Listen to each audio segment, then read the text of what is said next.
Hey, squad, before we get into the episode, just want to put something on your radar. We built a guide for running for HYROX that is down in the show notes here. It has all the principles that I'm about to go over in this episode and also a free sample week of our brand new Run 2.0 program in the RMR training app. So if you're interested in that, you can download that for completely free on the house from us to you. Take a look at that.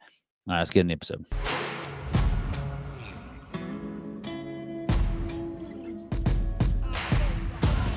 All right, hello, what's going on? My name is Rich Ryan. This is the RMR Training Podcast. Today, I'm going solo. The squad's out there racing, so I said, I got it. Don't worry about it. I'll shut it down.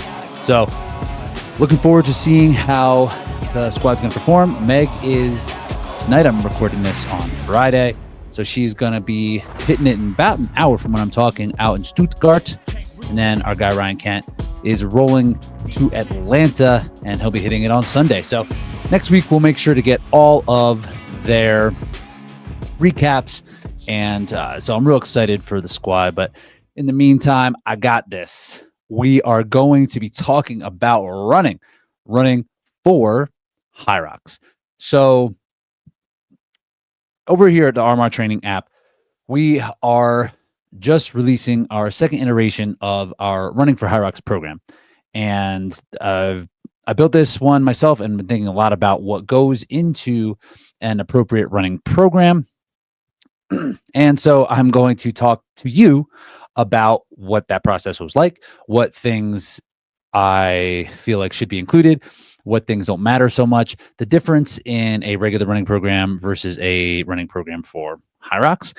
So we're going to go through all of those things, give you some step-by-steps and just some concepts that I've been noodling on and things that you can put into your own practice when it comes to running specifically for HYROX. So the first thing is that you probably need to get faster. You probably need to work on your running. And no offense, not meant to be like, yes, you who I'm talking to are slow. That's not the case. I work on my running quite a bit. I was a Division I runner a billion years ago and still can run fairly well. So I'm still working on it.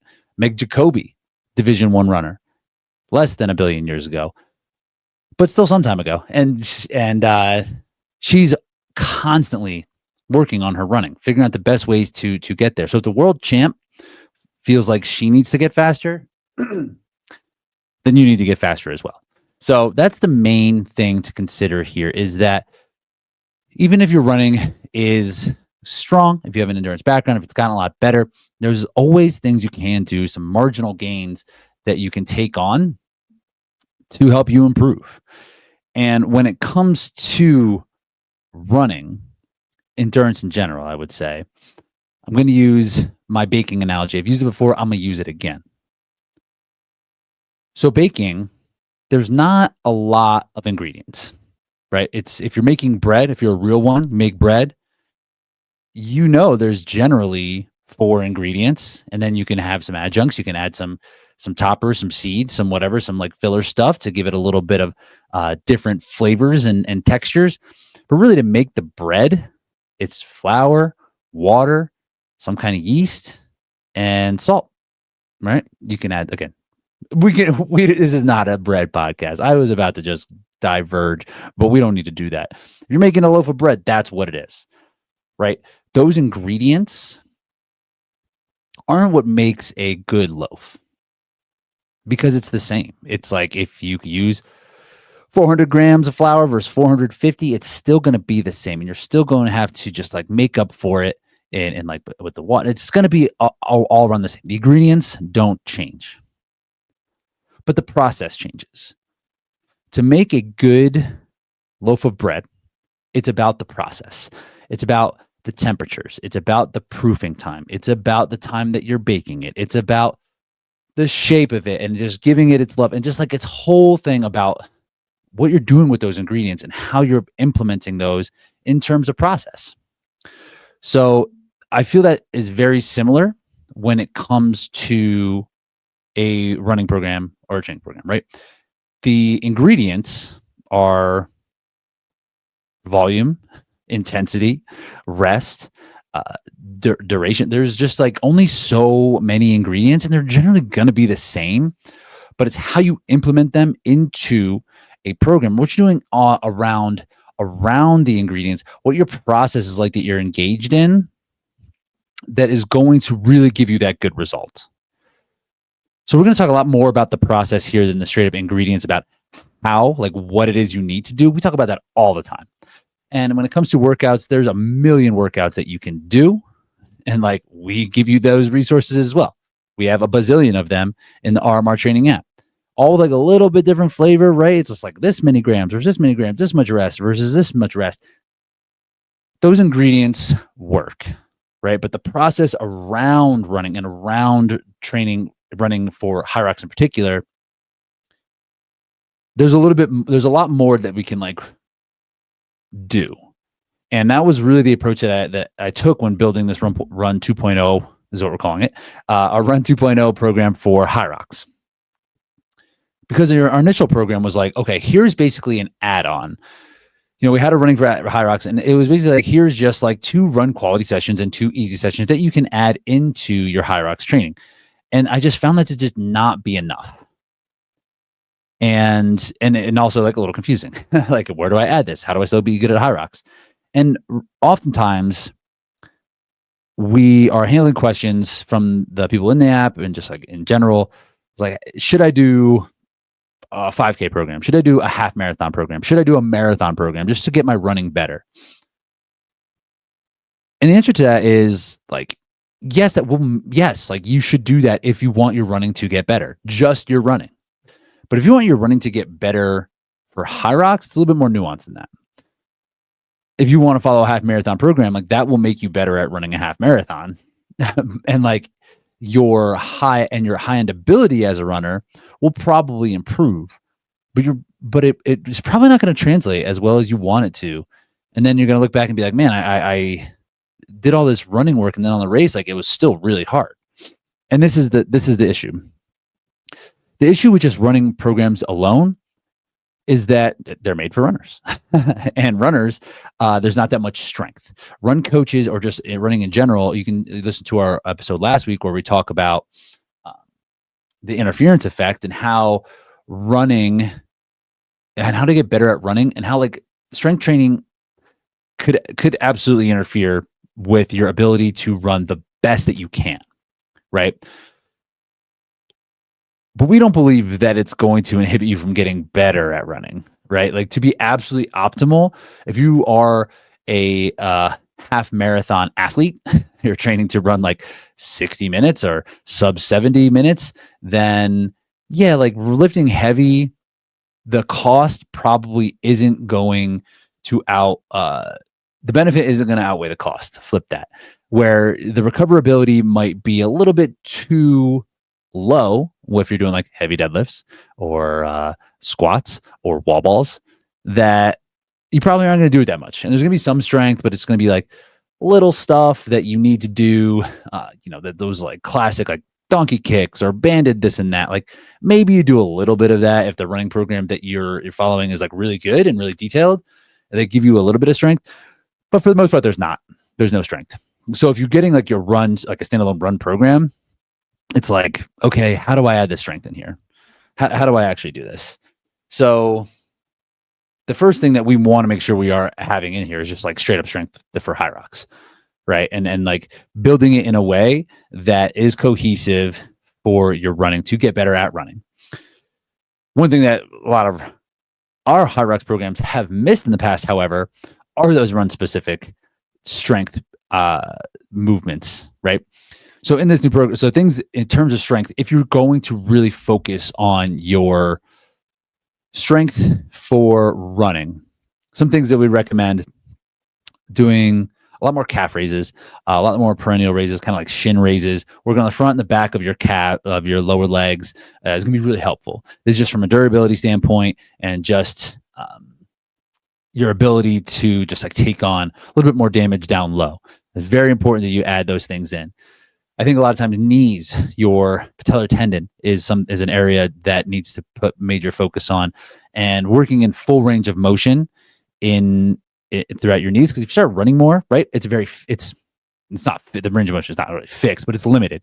Your knee flexion is much less than if you're doing like squats, right? And then you're just very, very repetitive in this like quarter to eighth of a squat range of motion, that if you're not really paying attention there, that full depth of your squat can start to not deteriorate, but kind of deteriorate might be it. It's going to be harder to squat deeper if you're not doing it, right? So spending a lot of time in that flexion position, that's like all the way down, so your knees are, so like your calves are like kind of getting close to your hamstrings as deep as you can, right? And working that in a variety of ways, whether that can be like lunges.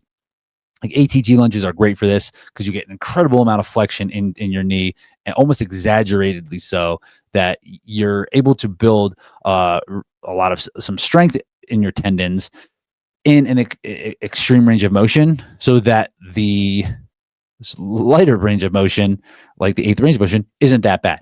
It's like this is like oh man, see that? My flag just fell again. If you are, this is marketing for like an SUV or a winter jacket, right?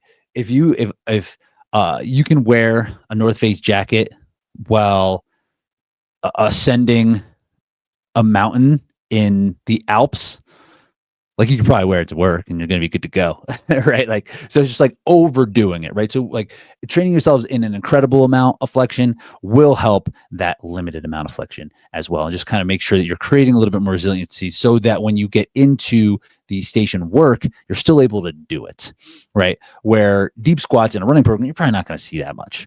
So deep squats are very, very important here. And so we want to make sure that those things, from the HYROX perspective, is also taken into consideration, because oftentimes like a hybrid program, like the blanket term, it will be like bodybuilding or powerlifting and then endurance, right?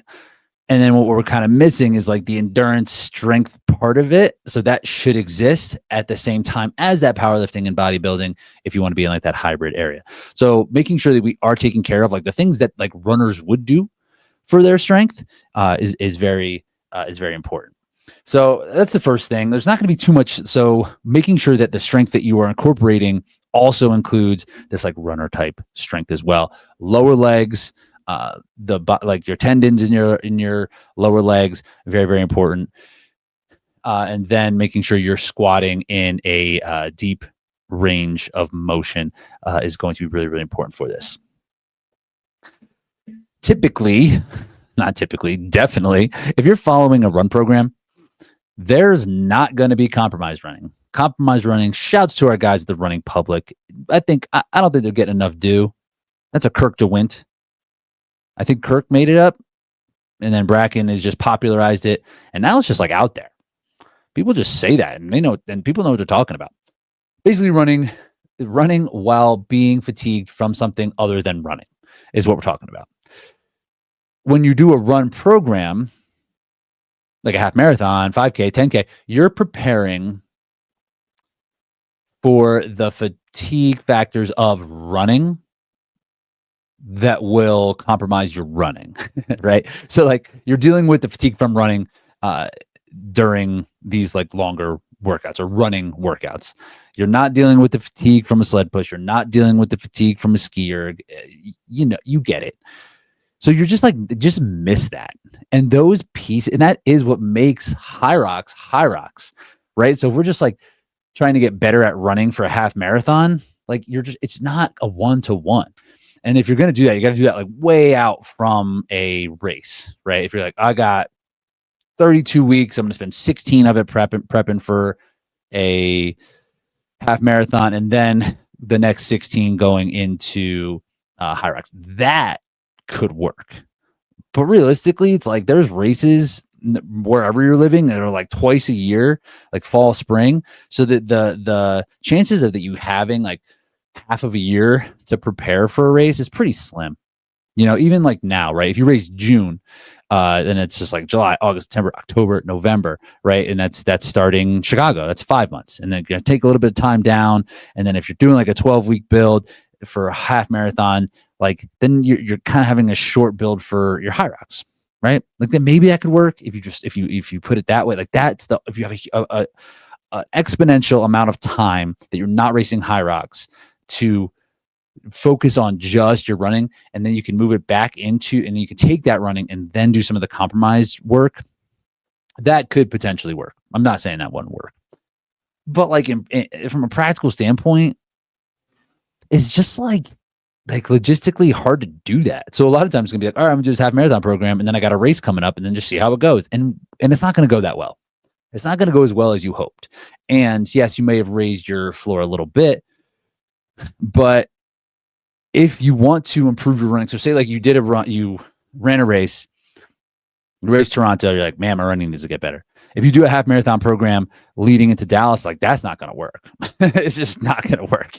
So, and that's often what happens, right? So we wanted to build a program. So when you're building a running program, not just to make this a full sales pitch, but a little bit of a sales pitch, when you're building a program for this, you do want to incorporate the HYROX stuff and just like making it a little bit less of an emphasis. So I would say 1 day a week, still having some kind of compromised run workout in there. And basically, when we're talking about compromised running, the things that we're training, there's like a neuromuscular element of this, right? Like a coordination. And if the fatigue gets incredibly high from sled push, the running that you're going to be doing right after you're just going to be like look different, right? Where if you're doing half marathon tempo runs, your run form, it will probably break down by the end, but it won't be like this drastic, like it was like this and now it's like this, or I felt like this and now I feel completely different. And I need to hold on to that same level of coordination and skill while being beat up from a sled. And you just like see it. Like if you just go to a HYROX, you watch someone run into the ski, out of the ski, into the sled, and out of the sled, you're like, oh, that person looks different now. They were running one way and now they are running not that way. And there's a little bit of coordination under drastic fatigue that comes from that needs to be practiced, right? Neuromuscular conditioning, I guess, or skill, or I guess it's skill, or that's like the first thing to go, right? The skill and coordination like will leave you, but it comes back quickly. But if you're just like, don't do it, and you get back out there, it's going to be hard. And that's a big reason why people come in from triathlon or running and just get starched, because they don't have the coordination to deal with that level, the level of fatigue from these stations. They have enough coordination to deal with the fatigue from running, but not really from getting like waxed by a station. So that's one thing that does need to be worked on. Another thing is that there's this incredible amount of the fatigue that we're feeling often can be from the byproduct of lactate that we produce from working without oxygen. So when our body is working without oxygen, we will release lactate to help fuel the movement in our muscles, right? And then there's a byproduct that is really uncomfortable to deal with and needs to be like kind of flushed out. So if we're not dealing with like this kind of flood of lactate, it's going to be harder to actually physiologically do, and also psychologically handle than from running, right? Because when we're setting ourselves in like a running threshold, we are slow. It's like a slow burn. You can handle it, but it's gradually getting there over the course of 30, 40 minutes, where here it's like you're one way and then bang, a flood of lactic byproduct is needing to be dealt with. And you just don't have that skill, that conditioning, I should say. And that's so physically and psychologically, it's really, really hard to handle that. So that's why compromised running needs to be in a running program for HYROX. You don't have, and where it would differ is that there would be one instead of maybe two or three. and then the other day should be based a lot around running. Just like then this is like where the typical ingredients would come in: threshold running, progression, building stuff up, giving yourself some time to run a little bit faster than you would typically run, so that you are working on the speed of things and not just the compromised ability. Because if we're just compromising ourselves over and over and over, like, yeah, we'll get good at the compromise part, but we're not going to get much faster because we're always going to be overly fatigued, right? So that is where like a run alone workout can really move the needle in terms of running for HYROX. So if you're setting up your quality sessions, like one should be like run alone, where it's focused on run specific. Another one should be a compromise run, and like it should have like running in it for sure.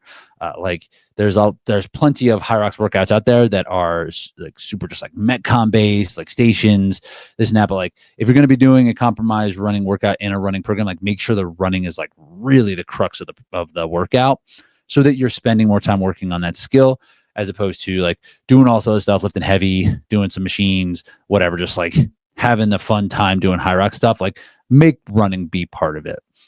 So that's certainly something that I would recommend. 2 different run workouts. One specifically for running, one for the HYROX of it all.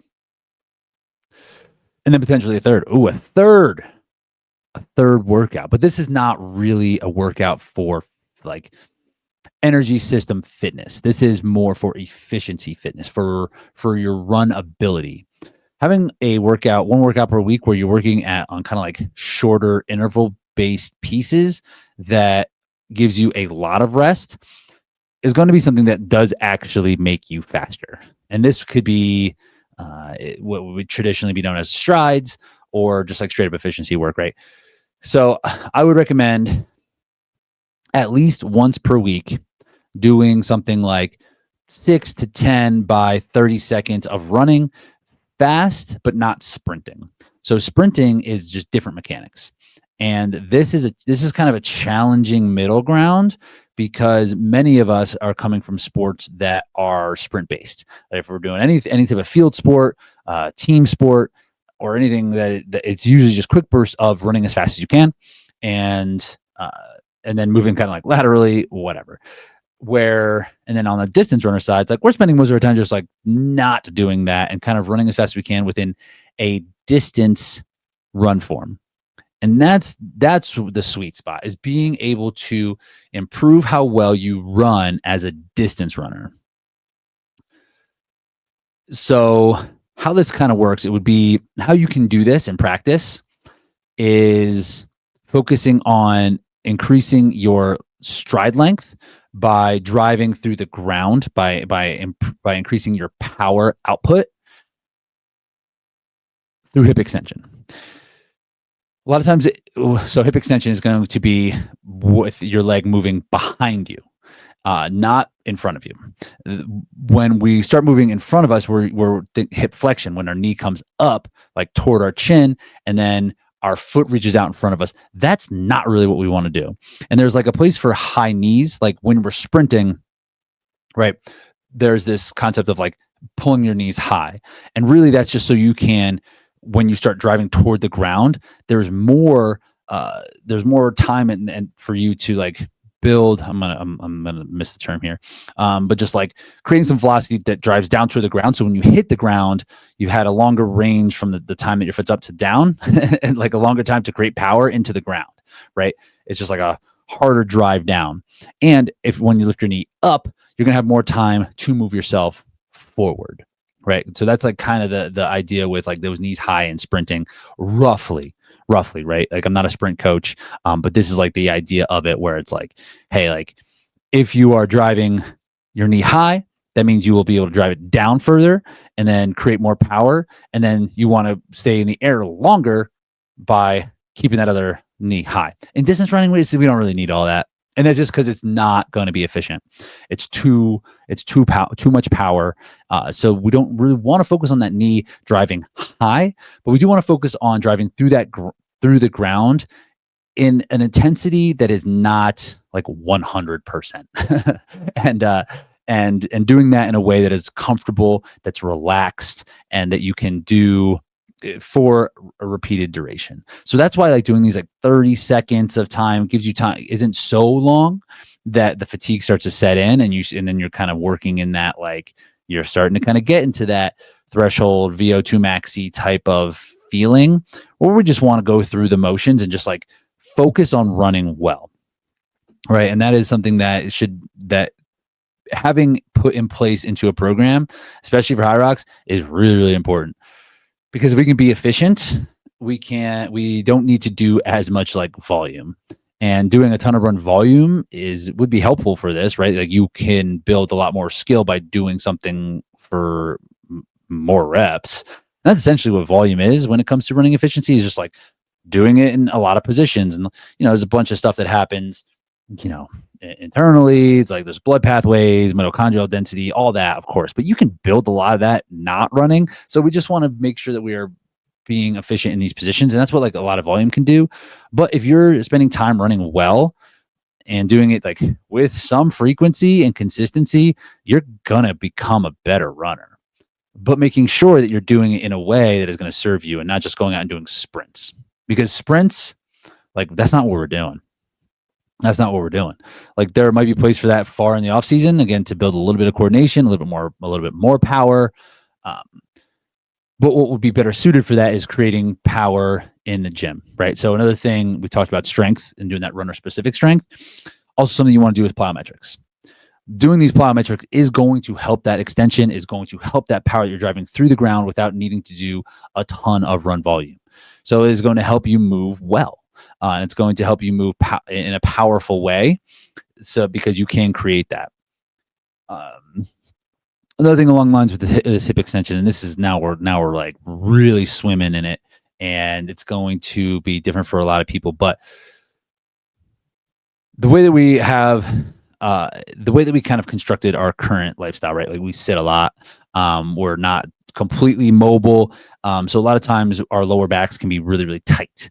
And because we are trying to create hip extension where we might have a little bit of tightness or some sort of thing that's inhibiting us from moving ourselves backwards, moving our leg behind our body. And it's probably more common than you think. You're kind of like, well, it doesn't seem like that'd be even hard. But there's like a lot of lower back tightness out there.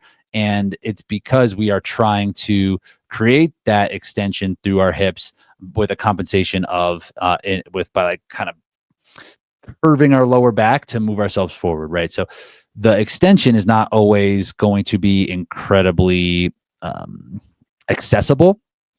So we kind of need to train that.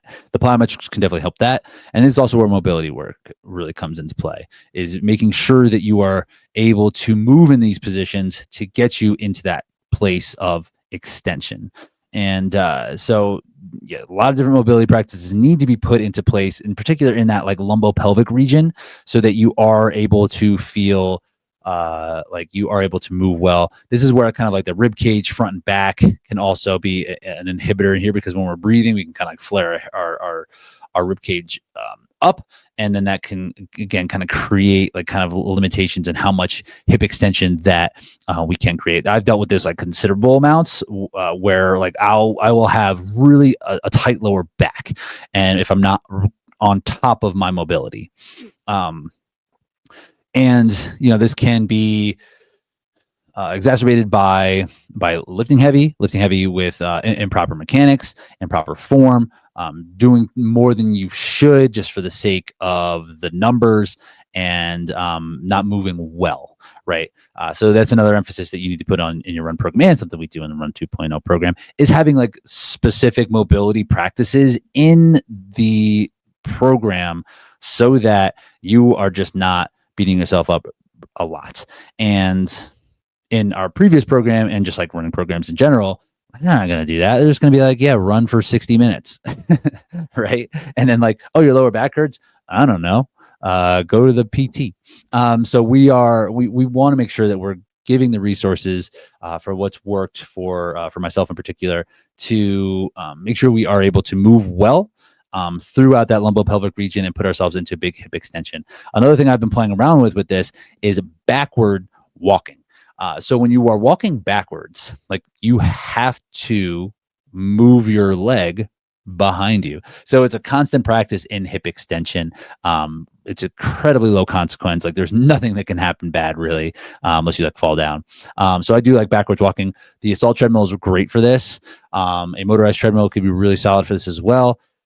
And you can put on incline. That's like pretty good for like your knee health. That could be helpful also. But for the most part, just like walking backwards, real simple, and just like focusing on moving behind you, and also the rotation through your torso, so that you're moving in tandem with the with your lower legs. So backwards walking, believe it or not, seems silly, feels silly, works well.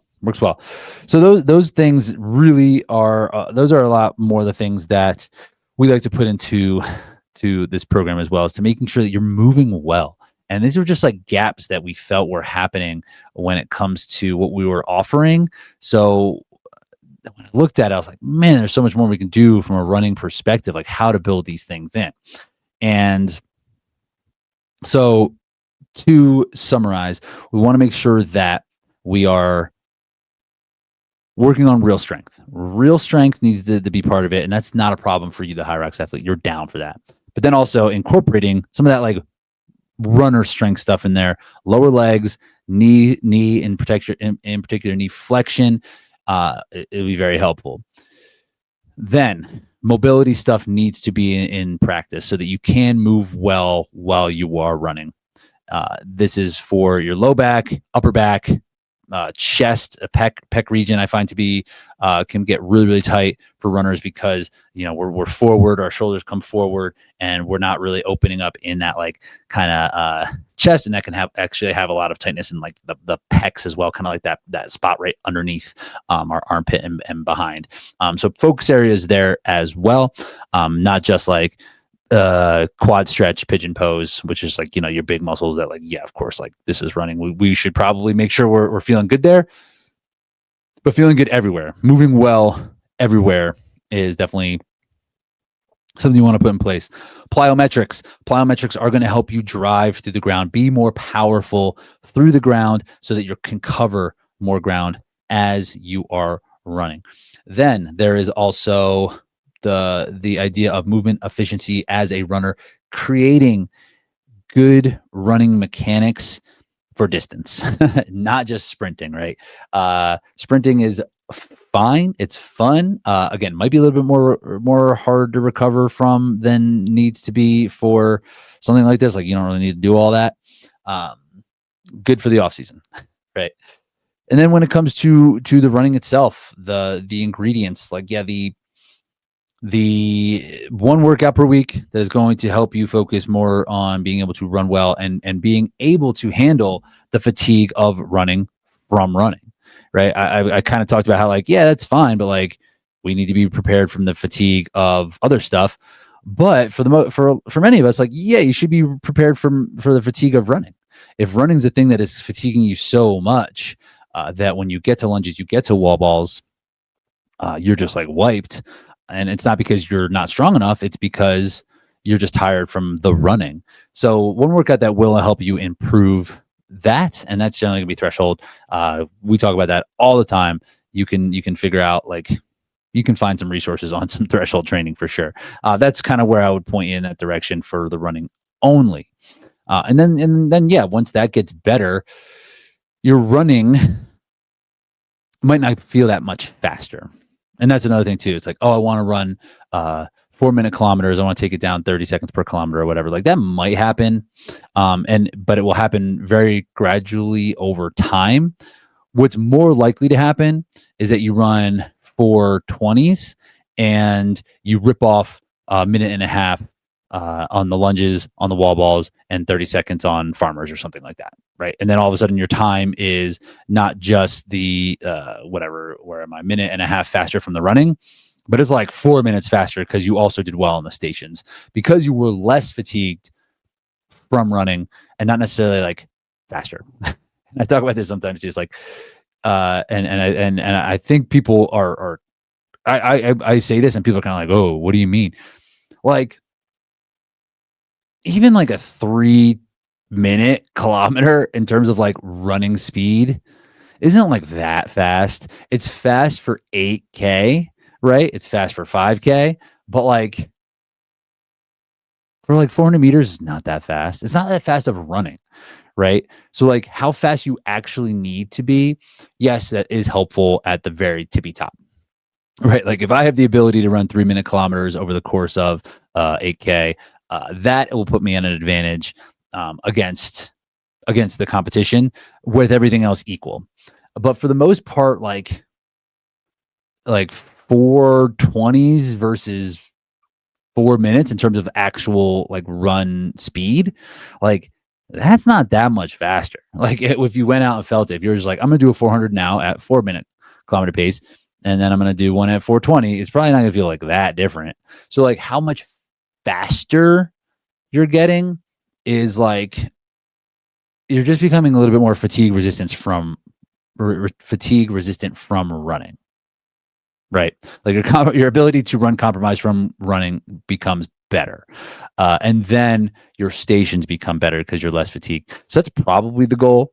So when we're kind of like evaluating like, okay, why can't I run faster? Unless like you're doing wall balls in 3:30, you're doing lunges in 3 minutes, you're doing the farmers in like 1:20, but like and then like but your runs are 4:30s, like yeah, like you might be able to get a little bit faster. That could help, like if there's actually a mechanical piece to it, and that's probably what's missing is the mechanical part, not necessarily even like the fitness part, because if you have the fitness to do all that, like your ability to run well probably is needs work. And that's where again the efficiency work, the plyometric pieces, and just like running well, moving well, looking good while you're running is what's going to probably move the needle more than even just like I need to do a half marathon. Because again, that's like not that fast. And then finally, we're making sure you are doing the compromised run stuff. You will lose some of the neuromuscular coordination uh, of running once you hit the station work. Something else you could do, I suppose, if you do want to like double down on just like running both days, is making sure like that you have one day that you are like hammering some stations and then running well directly after it. It could be up for 20, 30 seconds a minute to practice that. But you also do need to deal with that flood of lactate. You need to deal with the fatigue from the machines, not dealing with the fatigue from run only.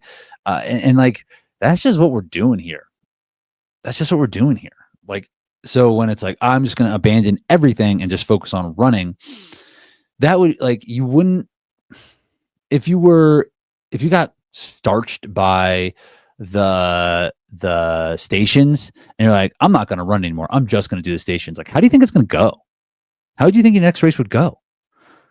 Not that well. I wouldn't think well. I'd be like, okay, yeah, I suppose, like, but then it's not going to get that much better. So you can't throw everything up. You can't throw it all out. The baby with the bathwater, weird saying. You shouldn't do that from a literal standpoint, or from a run standpoint. You shouldn't just like throw out what has been working and then just be like, I'm just going to focus on this one thing.